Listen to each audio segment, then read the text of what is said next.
আসসালামু আলাইকুম। আমি মাহবিবা, মাহাবিজ কুকিং চ্যানেলে সবাই স্বাগত। যে যেখান থেকে দেখে থাকতেছেন আশা করতে সবাই ভালো আছেন। আমরাও আলহামদুলিল্লাহ ভালো আছি। আজকে যে আমি জাম ফ্রিজও কিবা রাখা হইব বা সংরক্ষণ কিবা করা হবো সেটার পদ্ধতি দেখাইতেছি। তার লেগে ফার্স্টে আমি জামগুলারে ধুয়ে হাইরা একটা পেপার কাগজ দিয়ে লইছি।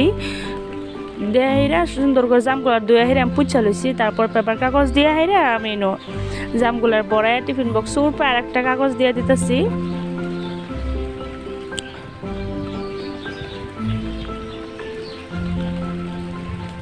তারপরে দেখুন যে উপরে আর একটা কাগজ দেওয়া দিতেছি। আমি 10 দিনের লেগে সংরক্ষণ করতেছি।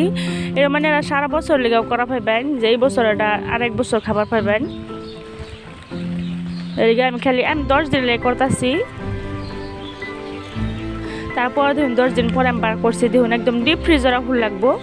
একেবারে দেখুন কিরম উপরে বরফ জমা রয়েছে ডাকনার মধ্যে। এই দেখুন কিরম ডাট হয়ে রয়েছে। আর দেখুন বরফটি এই জামটি দেখুন কি সুন্দর একদম সতেজ রয়েছে, একদম বালা ক্লিন। যদি এতে খাওয়া ওতে কয়েকটা খাই আবার সুন্দর করে বড়াতে দিন লাগবো, আর নাইতে নষ্ট হয়ে যাবো। দেখুন কত সুন্দর একদম টাটকা টাটকা লাগতেছে না? এরকম সুন্দর থাকবো। আমি 10 দিনের লেগে রাখছি, 10 দিন পরে দেখাইলাম এটি কত সুন্দর রয়েছে জাম। আবার আমি কয়েকটা রেখে আবার এবার বড়া যে বাস্কেটে দিয়েছিলাম এবার বাস্কেট হয়ে দিতেছি। পানি লাগান যেত না ভিতরে। আজকাল লেগে বিদায় এই পর্যন্ত। তাই না?